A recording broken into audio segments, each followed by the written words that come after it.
The Diaries is supported by headlamps. That's right, headlamps. Ever been stuck in the woods at night without one? Me neither. But for real, the difference between a shiver bivvy and a pleasant night hike through the woods is just a little bit of light. And every time someone joins the Diaries Plus, they give us like a little extra support to try these hard things, right? And that is incredible.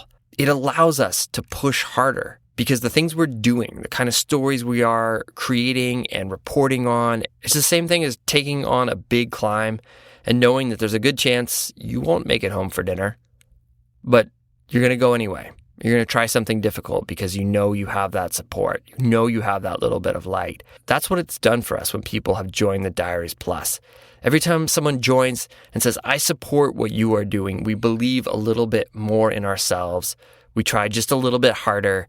We dream just a little bit bigger for what this show, what this project can become. So please consider joining this global community. Your financial support powers this project. We thank you. Link is in the show notes, or you can find it on our website, Diaries Plus. Become a member, support the show. All right, Fitz, I will get right to the point. What do you know about the Barkley Marathons? I just know that they have a reputation for being incredibly heinous.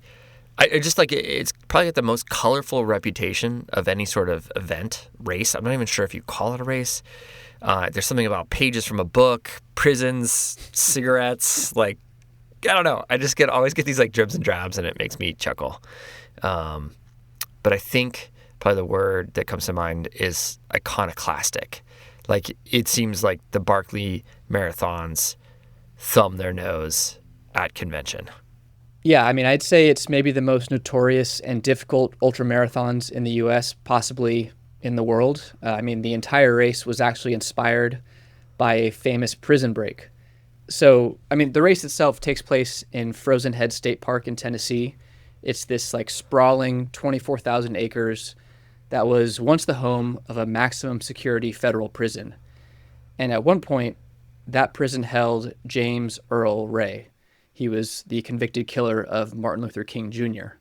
In 1977, Ray actually escaped from the prison, and he was on the loose for 54 hours. Do you want to guess how far he made it? I don't know. 20 miles? He made it 8 miles. That's not very good. Not very good at all. I mean, I'm sure Ray wasn't, at his peak physical racing performance Probably after spending not. years in federal prison and on the run from the government, but it gives you an idea of how unforgiving the landscape is, right? Yeah. So cut to 8 years later, a man named Gary Lazarus Lake Cantrell, or Laz as he's known, was reading about Ray's prison break in a magazine. As an avid runner, Laz figured he could run 100 miles in the time it took Ray to cover 8. So with some input from buddies, they named the race after their ultramarathon running friend, Barry Barkley. Okay, so who is Laz? He sounds like a character. I mean, is this guy running the race too? Not exactly, but Laz certainly has a reputation. Here's Jared Campbell, a runner who's finished the Barkley Marathons 4 times since 2012, and he's got a pretty close relationship with Laz. He operates on cigarettes and Dr. Pepper, as most people know. So I guess it's proof that one can live and breathe on a diet like that. But I always think of Laz as, not a race director. I mean, he is a race director, but I think of him as this like scientist who's just studying humans, like a psychotherapist maybe, and not trying to like heal or take care of or help people like you might think of a therapist, but more just coming up with different ways to test humans, in unique ways. And they happen to be endurance races that he's often testing us through. But I just think of him as these interesting ways for him to sit back and study how humans function and think and problem solve. Since its start in 1986, Laz has crafted the Barkley Marathons to push runners to their limits and beyond. I mean, it's 5 20-mile loops with roughly 60,000 plus feet of elevation gain. The course is like unmarked for the most part. Runners are not allowed GPS, and they have to complete the course within 60 hours. More than 1,000 people have actually tried the Barkley Marathon since 1986, but only 20 people have actually completed the course in time. It's just like wild because like I can't even think of anything else like that. Yeah, I mean, they just ran the 2025 Barkley and no one finished, not a single competitor. And up until recently, there hasn't even been a woman who's come close to finishing the race. Laz actually was quoted in saying that the race was too hard for any woman to complete it. Did he actually say that? I mean, let's roll the tape. There's never been a woman that has finished all 5 laps of this race. Why do you think that is? The race is too hard for women. They are simply not tough enough to do it. And I get to say that for as long as it goes, that no woman proves me wrong. So Laz said that in 2015, and for almost 10 years, he was right. Or at least no one was able to prove him wrong. I'd known about Barkley for probably, years. I can't even remember when I first heard of it. It's almost like it's got this kind of legendary status. So it's almost kind of written into long distance running, and kind of it just almost like seeps into your consciousness. So I can't remember a specific day when somebody told me about it. I just knew about it. And the Barkley was, there's little to kind of match it in terms of that challenge. Most people fail, and that's what makes it exciting. There was probably also this thing that I knew that Laz had said a woman could never finish it. So that in itself was also kind of, I think he's said it probably because he wanted to encourage those women that maybe had a chance to try. Probably the sort of people that would take on Barkley would be the ones that would hear him say that and say, right, I want to show you, rather than being put off by that. So I think there was probably an element of that as well, of wanting to prove him wrong. Jasmin Paris went to work, an iconoclast at the edge of her human potential. This working veterinarian, mother of 2, who has shunned sponsorship and professionalism, took aim at the Barkley. History gets made by those that question it. I'm Fitz Cahal. I'm Marco Seiler Gonzalez. You're listening to the Dirtbag Diaries.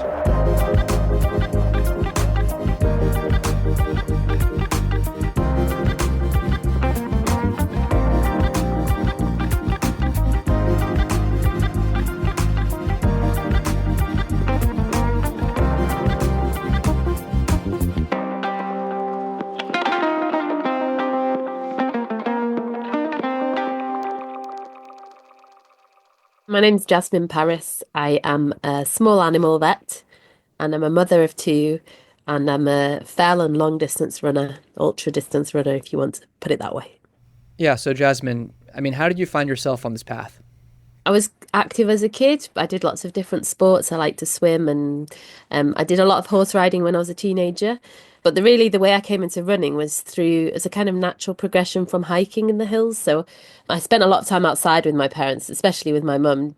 We did these kind of hiking trips, and that sort of evolved to going on these long hiking trips with my brother all over Europe, really, and have these sort of a lot of very formative adventures in that time.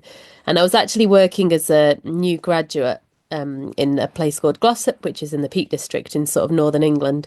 And a colleague suggested to me that I go along to a local fell race. So here in the UK, there's this thing called fell racing, which is it's not trail running because most of it's off trail and you're sort of navigating your way across the hills.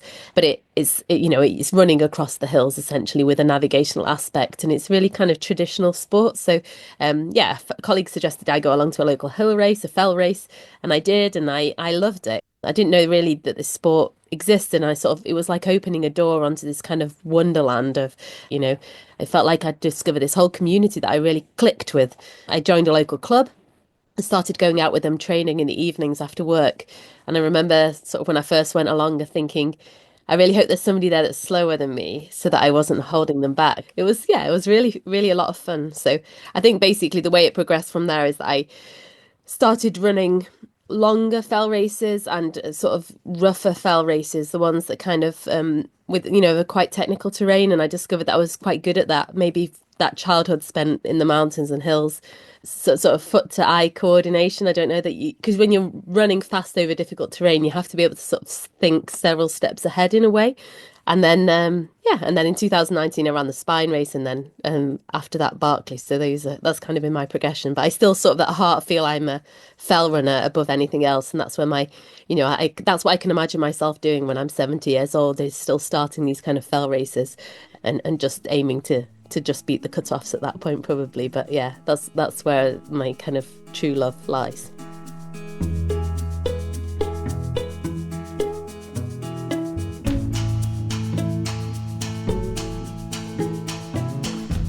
By 2019, Jasmin was making a huge splash in the ultramarathon world.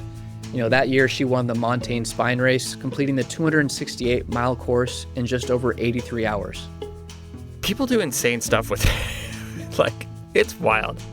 And I was still breastfeeding my daughter, who was just 13 months, and I broke the overall course record and beat the next man by quite a way. And I think because of all the media attention that came after that, I started to be asked in interviews, well, what's next? Because that's what people always ask after you've done something big, is they start asking straight away, what are you going to do next? Jasmin is pumping breast milk throughout the entire process at aid stations. Those photos, like that story, it ends up going viral. Jasmin ends up on the BBC and a bunch of mainstream outlets.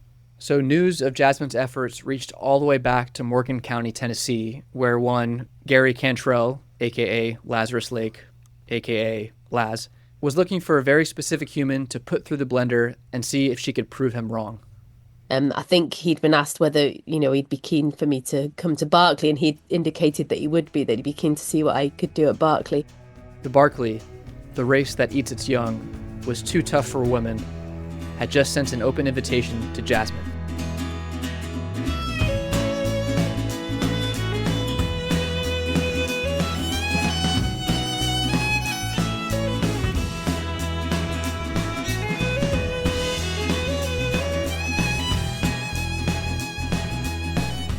The Barkley Marathons were certainly on her radar, but I mean, it's like a huge commitment. She's a mother of two with a full-time job. She actually sponsors herself through an environmental nonprofit that she co-founded called the Green Runners. Plus, I mean, Jasmin lives in Scotland, and the Barkley is all the way in Tennessee. So Jasmin knew that if she was going to do it, she needed to be 100% all in. It was actually probably 2 years after that it suddenly came to me one day that I wanted to try, and I just probably needed that time and to get to the point where I really wanted to do it, because it's not a race that you can do without being 100% committed. You need to you really need to really want it and be sure about why you're doing it, because otherwise it's super easy to give, you just give up when you were doing it and it became hard. So you need to be sure about why you're doing it. So I think it just took me those couple of years to to really want the challenge. And as with lots of these things, it's that kind of idea of something that's verging on the impossible, but probably there is a slither of a possibility that you might be able to do it. And that's really what attracted me. The more you kind of do these sorts of things, the more you realize you can actually run 100 miles, and you can do this, and you can and do the next challenge. But then it's really appealing, I think, in that situation to sort of find something where the likelihood is you'll fail. I find that it's much more exciting, and that kind of pushes you much further out of your comfort zone. And the most satisfying experiences afterwards are the ones where you really had to do something special, I guess, or something different. You really had to sort of push yourself beyond what you're familiar with and comfortable with. So Jasmin decides that she wants to try the Barkley. What is she walking into here? So for anyone entering the Barkley Marathons, I mean, the odds are totally stacked against you. Again, here's four-time Barkley finisher Jared Campbell. It's like juggling and riding a unicycle and, I don't know, breathing fire or something, like trying to do all those things at once. It's the combination of all of these different factors that make it so improbable. Any one of them on its own, if you really could strip it down to, just a course that's 100 and whatever miles long and 70,000 feet of ascent, but you took away everything else, the route finding, the complexity, the weather and all that. If you just stripped it down to that, tons of people would finish, even though those numbers are crazy. Yeah, the navigation, the keeping your head functioning and making basic decisions for 60 hours, I think is a real challenge, especially for me. So I don't know. It's no one thing. It's the fact that there's a bunch of challenging things all in concert together, I think, that makes finishing it so, historically improbable. Laz has curated the entire race experience to be unpredictable, unnerving, to antagonize and unsettle. I mean, there's not even a set start time to this race. Yeah, everything about this race is kind of different than most races, You don't know when the race is going to start. There's a 12-hour window. So you go to bed in the evening not knowing if you're going to get kind of woken up in a few hours or if you're going to be able to sleep till midday the next day. And the way you know that the race is going to start is Laz, who's the race organizer, blows this big kind of conch shell. And it's kind of this booming kind of foghorn sound that wakes up everyone in the camp. And then you wake up and you know that you have exactly an hour to get ready before the start of the race. And in that hour, you have to get dressed and get your breakfast and everything. And you also have to go and collect a watch. So when you're out on the course, you're not allowed any technology. So you're not allowed your own watch. You're not allowed any recording device. You're not allowed any phone, any GPS, any way of contacting the outside world. So, like I always think, you're totally on your own out there in a way that, most trail races now, you have a tracker on you. People can watch you in real time where you are on the course. There's nothing like that at Barkley. You're really on your own in the forest when you're out there. So you go and collect this watch, and all the watches are set to be at the race start time. He decides that the year before. And then when it gets to that point, he lights a cigarette and off you go.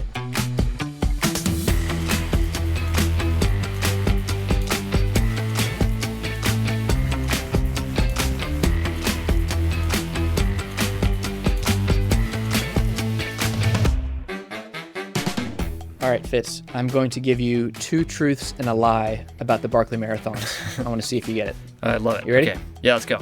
During one race, a runner hallucinated to the point that he wandered off course and was later found talking to a trash can. B, in 2006, a 75-year-old runner became lost for 32 hours after covering just 2 miles of the course, eventually entering a different county. Okay. And here's C. In 2022, one man opted to sleep in a bear box to escape the rain while running on his second loop. I'm going with B. I feel like that one's just too over the top. Well, the only lie was me telling you that those were all... that one was a lie. They're all true. Those are all true. Oh, God. All real stories.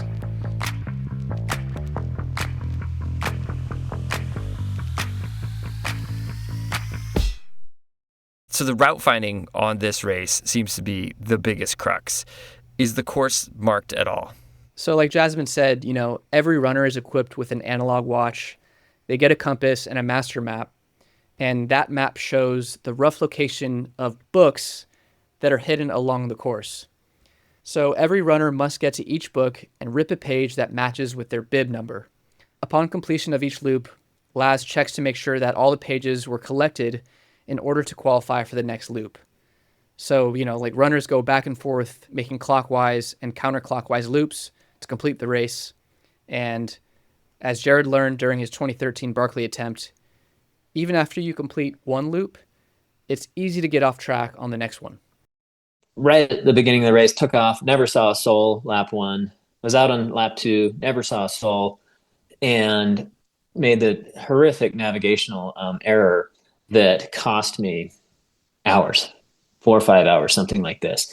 And it was in terrible weather, really, really cold, like 35-degree rain and fog and all the things you don't want at Barkley. And it was cold enough. It was like survival mode. Like, I need to try to stay alive here. And at that point, once you're lost and off track, you tap into the reserves, whether it's mental reserves for sure, but food reserves, batteries for headlamps, because this was the middle of the night. And I kind of depleted all my food, headlamps, etc., down to like just one. I think I had one gel and then like this little keychain flashlight. And I was like, I can't believe it, but I guess I have to bail. Eventually I start to see some faint light and I'm like, And I go down further. I'm like, I'm at the prison. I can't believe it. I had been here like hours before. And so suddenly I knew where I was again. And, back on track. And I have 200 calories and a little cheesy flashlight. Can I make it back to the end? Well, let's give it a try. Anyway, I arrive at the camp and my mind is just destroyed and shattered. And I sort of expected this, like, to be met with this, like, oh my gosh, are you okay? We're so worried. We thought you were, whatever. And I show up and Laz looks at me, sort of smiles, and he takes my pages out of the book, All he says, he just smiles at me and he says, bad things happen at the Barkley, don't they, Jared? And I'm like, yeah. My mind, I feel like I've been to like more and back. And he just says, bad things happen at the Barkley. And I look over at my wife, who happened to be there that year, and she's like, well, are you going to go back out? And I was like, damn. And it just completely reframed my whole mental, it just did this big shift. And I was like, are you okay with that if I do? And she's like, we're here. Let's go get you ready and get back out there. Stop complaining. And I was like, wow, okay. And it was actually an awesome thing to just feel my mind shift. And sort of like I went and cleaned myself up, and then I was back in the game. So what was Jasmin's introduction to the Barkley like? So she first attempted the Barkley in 2022. That year the conditions were really, really bad. But she managed to complete the fun run version of the race, which, if you could believe it, is 3 loops in 40 hours. Sounds like fun. Yeah. So that first loop, I kind of managed to hang on to somebody for most of it. By the second, I was on my own, and it was it went into the dark at that point. And it actually rained torrentially that first year overnight, and most of the field dropped out. In fact, several people, I think, got pretty cold, almost hypothermic. So by the end of that second loop, which I managed to get through, I joined up forces with another first timer called Thomas, and we managed to get back. And I think all but 5 of the whole, the starting field had dropped out by that point. And then I went back out for that third loop, which I did entirely on my own, got very lost multiple times, and actually just kind of ended up racing to the gate, having dropped off the wrong side of the final ridge, which I think is aptly named as wrong way ridge, for exactly that reason of the propensity for that to happen. That was the first year, and I think I came away mainly thinking it's really hard and I need to make a lot of improvements, especially navigationally. I'd also need to be fitter to finish the whole thing. But at the same time, I thought, I don't think this is impossible. I think it is possible if everything comes right at the same time. So the next year in 2023, Jasmin returns to the Barkley, determined to finish all 5 loops in time. At this point, she has the experience. It's just a matter of execution. If you look back historically, there's not that many people that finish on their first attempt. So generally, people require multiple attempts to finish. The second year, yeah, for sure, I went back wanting to finish it, but there had been in the run up, it wasn't at all ideal. I had a kind of flare up of some issues with a chronic knee problem. I've got no anterior cruciate ligament in my left knee, so that sort of kept me out of training for part way through January. So I was kind of on a back foot in terms of that. And the other thing was I'd had this kind of chronic low grade tiredness. So I managed the second year to do 3 loops within 36 hours, so 4 hours faster than the previous year. And I was actually just under 36 hours, so I was allowed to go back out onto a 4th loop. I managed to get to book 9, still within the time, and then kind of around the prison, I think my time ran out. But I did finish the loops. In my head, I finished 4 loops that second year. Even though, obviously it only counted as 3, and Laz wasn't even interested in seeing my pages because it didn't matter to him. But he did ask me actually at that point whether I still thought I could do 5 loops, and I told him that I could. So, yeah, that was a nice kind of lead into the next year.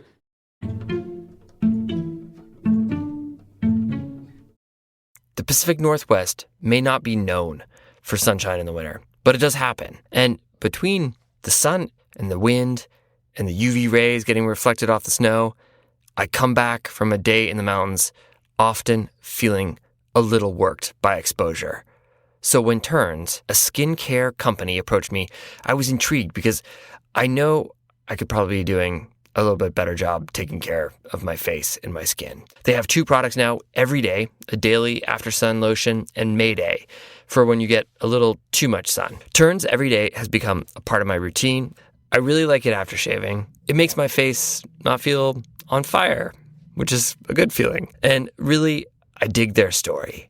Turns is led by Eduardo, who's a chemical discoverer. And that means finding chemicals in nature that might work to create better products. Eduardo was also a lifelong surfer, diver, and fisherman, so he knew what it was like to be out in the sun. With Turns, he combined 2 of his life's passions and is creating products made with natural ingredients derived from the ocean. In this case, kelp. After sun should not be an afterthought. Use the code DIRTBAG to get 25% off your first order at Turns, that's TERNS.com. help support the show by supporting the advertisers, and take care of your skin in the process.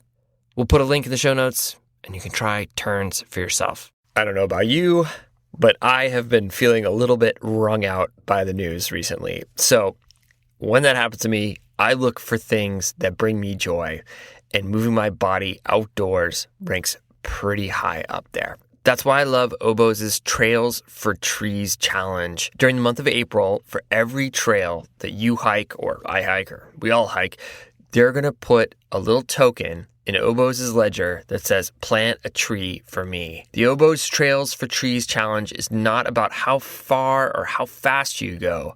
It's actually about how often.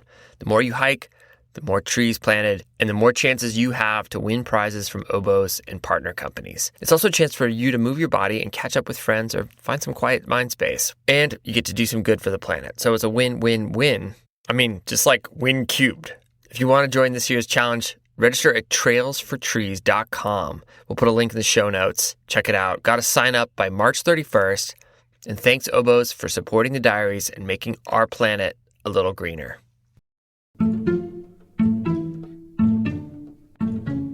So it sounds like on our first go around, it was a matter of experience, and then the second time, it's the physical aspect.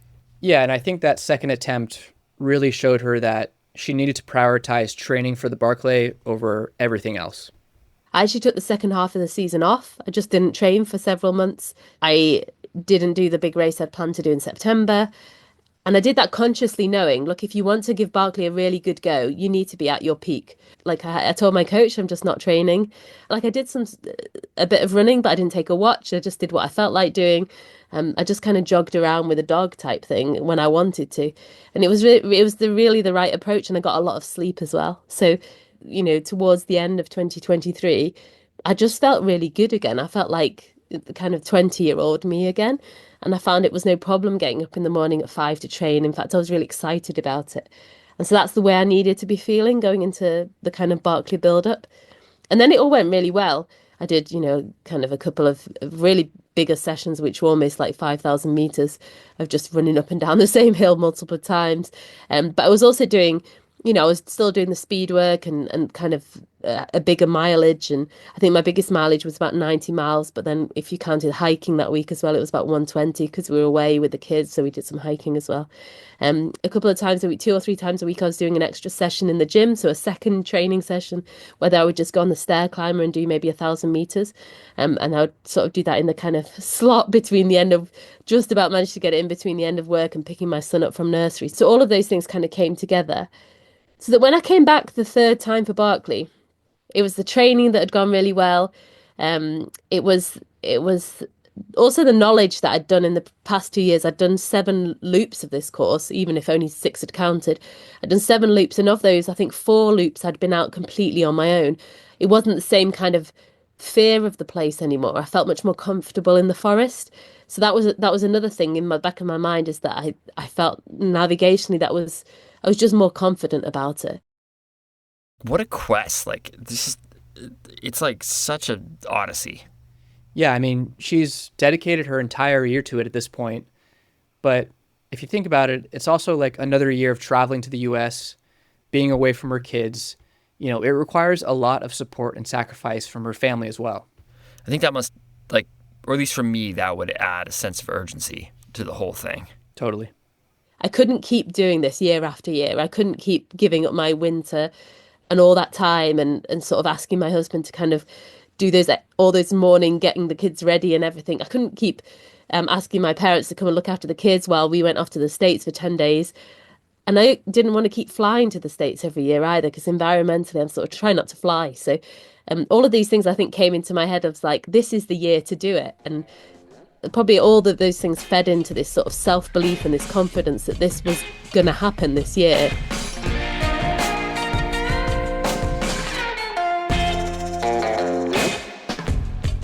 March arrives.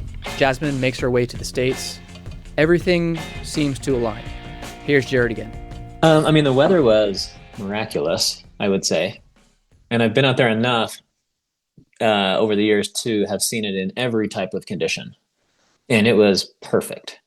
So how does Jasmin perform right out of the gate? I actually looked up her split times, and for those first 3 loops, she's pacing with the fastest group, falling only 30 minutes or so back on the 4th loop. I mean, at that point, she's already made history. Like, no other woman has completed the 4th loop with time to qualify for the 5th. Well, so it seems like, within reason that she's almost got this in the bag.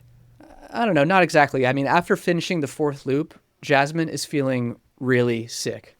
And at that point, Jared and Jasmin are the only runners at camp.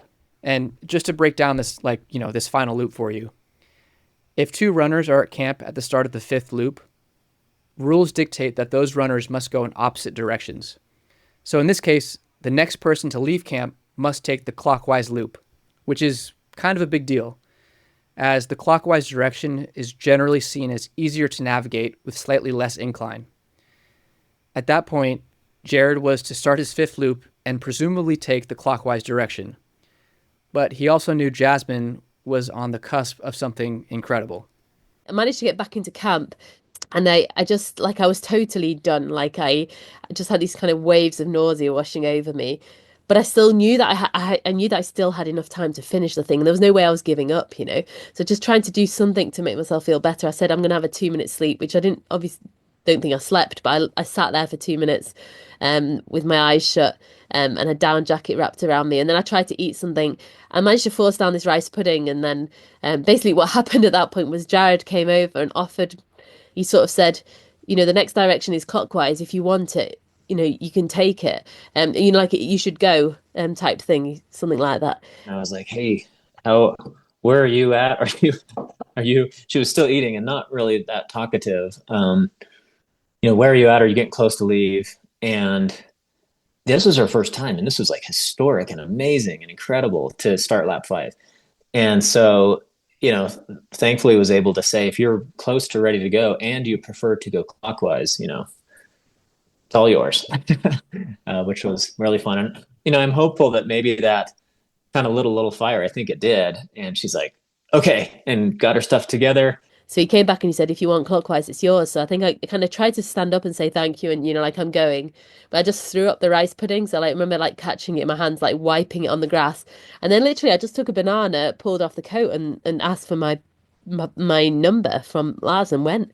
And I think Laz wrote afterwards that, didn't think it was very responsible sort of seeing me heading off into the darkness at that point, the state I was in. But at the same time, I think I'd probably proven to myself that I could, to him to some extent, that I could look after myself. So, and he got better from that point. I think Jared's kind of confidence in me and the fact that I was doing everything for the last time, every one of those awful climbs, I was doing it for the last time. And that's a massive motivational, it kind of spurs you on. And so I think I rode on adrenaline for the whole of that kind of final loop, but hardly ate anything. I was just presumably just burning fat and riding on adrenaline. So it was just this, and I got lost for 20 minutes at one point, but that was that changeover when I was feeling so terrible. And really it was kind of Jared's kindness at that point that I think really got me out of camp. Probably if I hadn't got up at that point and stayed there for a few more minutes, it could have been a very different story at the end.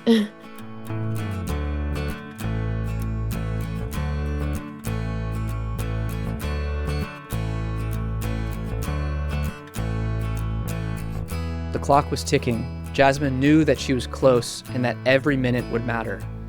She was navigating in darkness until the sun rose. Roughly sort of halfway through the loop, or just under halfway, there was a new section of the course called the Rusty Spoon Trail. And that was pretty awful in terms of kind of brambles. And so just before that, on one of the new books, I lost 20 minutes because I dropped into the kind of valley and didn't know if I was too far downstream or too far upstream. And there was this awful moment of this kind of panic, bubbling up inside me, because you realise that everything is hanging on this moment, whether you find this book or not. There's no time to waste. So every kind of second that you lose is your chance slipping away. And if you've been out there for sort of 50 plus hours, it's pretty awful to watch that happening, to see that happening. It's almost like you can see yourself from above and in a film, I managed to find it, but I lost 20 minutes. So I knew that, how close things were. I managed to get up this horrible kind of brambly bit that followed. There was 6 or 7 hours before the final 60-hour cutoff. I knew that I could do it if I ran fast enough. I had to sort of be running pretty much at the pace I did on the first loop, which is a big ask. And so I kind of consciously made this decision, like, you can only go uphill as fast as you can go, and I'm obviously going to really push it. But downhill and on the flat, especially downhill, like, you just need to let go. You need to, like, because, you know, it's really you get quite sore if you've been running for like 2-3 days, and you start to like limp a bit, and you try to alter your gait to kind of take away the pain from the tendonitis that I had in my leg. I actually made this conscious decision, like, you've got to override that. You've got to ignore it and like sort of channel the pain kind of signals somewhere else, and just run like really freely, like stretch out your legs and go as fast as you can downhill, because that's where I knew that I could make up more time. So I did that, and it was interesting, kind of a mental concept of being able to do that, like kind of compartmentalize the pain to somewhere different. I reached the fire tower, and I think at that point people had started to give up. And I reached the fire tower, and I didn't have, again, much longer than I had on the first leap, but I still really thought it was possible. And if you watch the bit of video of me kind of passing through there, I'm on a mission, like I really want to do it. I sort of chanted him out loud, actually, kind of the names of people in my family. It was like they were pushing me up the hill, but I was chanting so that I could try and make my feet keep up to the chant, like in terms of pace, to try and make them, like, I guess, pick up that cadence. Even though I was just hiking, I was just trying to move them faster. I was really aware that I needed to get the line spot on, that like any mistake at this point was like going to end it all. So yeah, then I got to the final descent, and I thought, I think I've got enough time. But I was just like really flying. It felt like I was flying as fast, you know, as I was going incredibly fast. But obviously, I wasn't actually really going that fast anymore. Doing everything I could. I couldn't really swallow anymore, except when I took a mouthful of water. And then that whole kind of hour-long section from the kind of last book to the finish, I only allowed myself to swallow twice, because even the act of kind of reaching, like putting my head down to take a drink, like slowed me down enough for me to not want, you know, like to do that. That was a big enough kind of time commitment. So once I did it on the way down, and once I did it as I crossed the river, I just scooped up a handful of water and swallowed that. And then I got to the valley, and all that time I'd believed I was going to do it. I really believed I was going to do it. And then I got to the valley and looked at my watch, and suddenly I was like, actually, I might not. And it was a really awful moment. It was like the kind of world stopped almost. It was like this really facing this kind of reality and the awfulness of what that meant, which in reality was that I was going to have to go back and do it all again.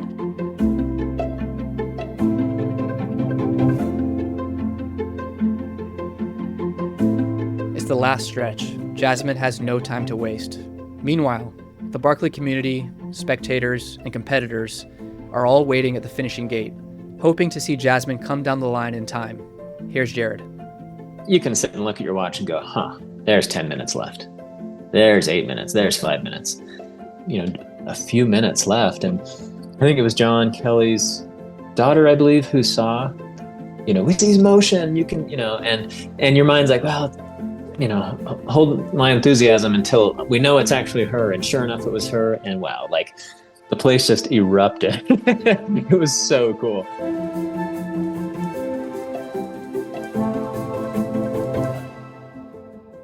And I got to the last bit of road just as it kind of bends around the corner up to the gate. And then as I came around that corner, there was just people either side, and there was all this shouting, and it was like this kind of screaming and shouting, and I could, like, I was so far in the red by that point. All I could see really anymore was just the gate in front of me. It was like everything else had kind of gone hazy on the edges. And that was all I was focused on. And I guess it was kind of almost this animal instinct by then, because I wasn't really even thinking of anything anymore. I definitely was aware that I was so close to collapsing that I was either going to reach the gate or I was going to collapse before I got there. And you kind of see me on the video speed up at one point, because it was almost like I had very little time before that happened, and I just wanted to get there before it did.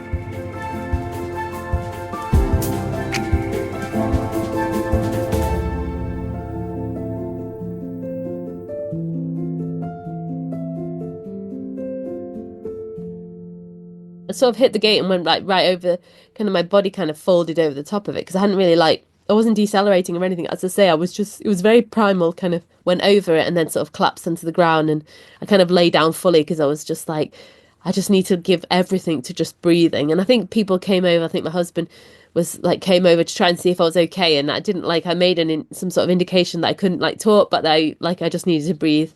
And then somebody took my pages out of my bag, obviously, because people wanted to celebrate and be a no, but obviously you can't say that you've finished Barkley until the pages have been checked.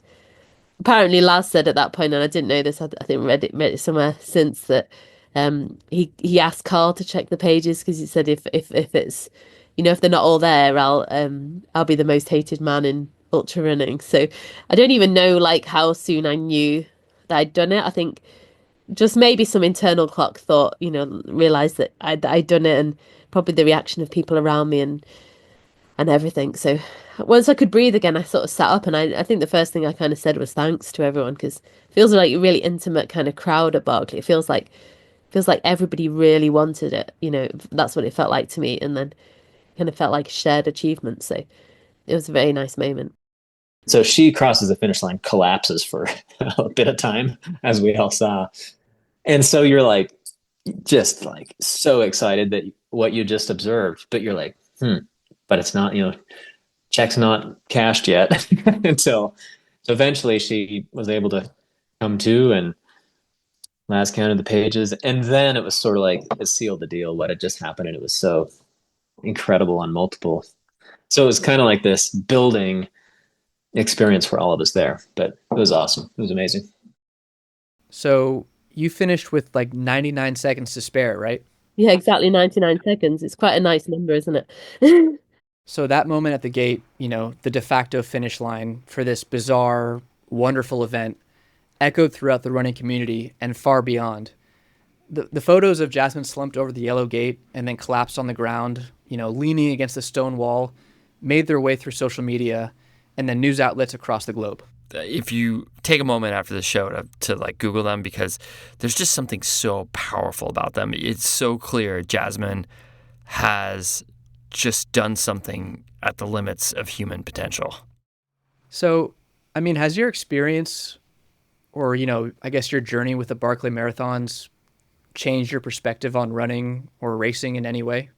It really gave me a very kind of deep feeling of satisfaction and kind of, I guess, contentment. Like a lot of people, I've been asked a lot of times, wouldn't you feel kind of a bit empty afterwards, after something that you've strived for so long and you finally achieve it? But I didn't feel that at all. It was quite the opposite, actually. Unlike any event that I've ever done, there's other things that I'm really proud of, and when I look back on, I'm proud of them. But Barkley, it was like, I think it's partly because it was like the disbelief that I'd finally done it. And so every time I sort of remembered that I would be kind of greeted with this new warm delight of discovery that I had done it. And it's difficult to explain to people because like it had nothing to do with like the worldwide kind of response or the kind of the messages. It had nothing to do with any prizes or any MBE or anything like that. It was like a really personal thing. And I think it was because of how much it cost me, especially like, when I think back to the race and all the times, especially on that, it was, it was obviously the 3 years, but somehow this year, so much of it came down to me not giving up and persevering, even when it was really, really tough.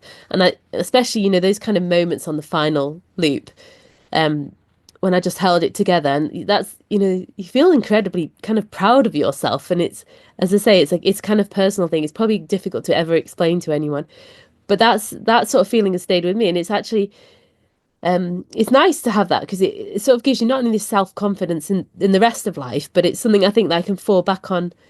It feels a bit like I don't have anything to prove to anyone, like I was only doing it really, I was doing it mainly to prove it to myself, and I did. And it was like a really wonderful feeling. And at the moment, I don't yet have this kind of need to do something big that's going to really challenge me. I'm kind of, at the moment, I'm really happy just kind of running for fun again and kind of rediscovering that connection with the wild places and all that sort of stuff. So yeah, it's been a really positive experience all around. Just once it was done. But people ask me about my story. I just hope that I can kind of inspire people to get out there and be active and kind of enjoy the outdoors. And maybe if there's something they're dreaming of, then have the courage to try. Because I think, until you try, you don't really know what's possible. So I certainly surprised myself anyway, in that respect.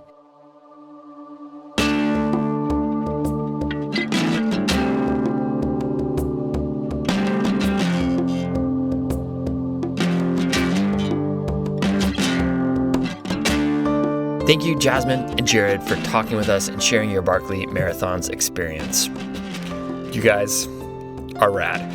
Also, on social, we have some photos from photographer David Miller, who chronicled the 2024 Barkley, including one of Jasmin at the finish. You can find us at dirtbag_diaries on Instagram. Our stories come from friends and from friends of friends and from you, our community. So if you have a compelling idea for a guest or story lead, please give us a shout. You can email us at editor@ducktapethembeer. Thanks to the folks who recently became Diaries Plus members and to those that continue to support us. You make this show open to everyone, and that is super powerful. It is the difference between the Dirtbag Diaries being here and not. This is why we get to have nice things. So if you'd like to become a member, check out the link in the show notes on our website, dirtbagdiary.com. It's easy to do and allows us to keep producing the show. Music today from Daisy, Curio, Boss Fight, David Swenson, Dame Asu, and Brendan O'Connell. The tracks are courtesy of the artist or track club. Jacob Bain and Nice Kodo composed our theme song. You can find the artists at our website, dirtbagdiaries.com. This episode was produced by Marco Seiler Gonzalez and me, and mixed and edited by Cordelia Zars. Illustration by Walker Cahal. Becca Cahal is our executive producer. I'm Fitz Cahal, and you've been listening to the Dirtbag Diaries. Thanks for tuning in.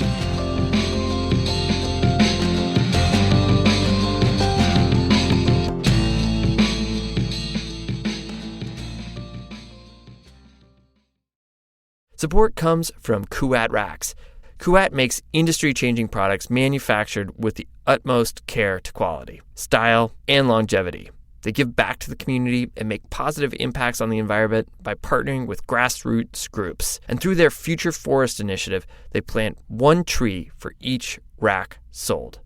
Most importantly, with their lifetime, no worries, limited guarantee, they stand behind their products like no other company. Seriously. Thank you, Kuat, for supporting the Diaries for all these years. We love your racks. We use them regularly. Kuat, because you love your bike.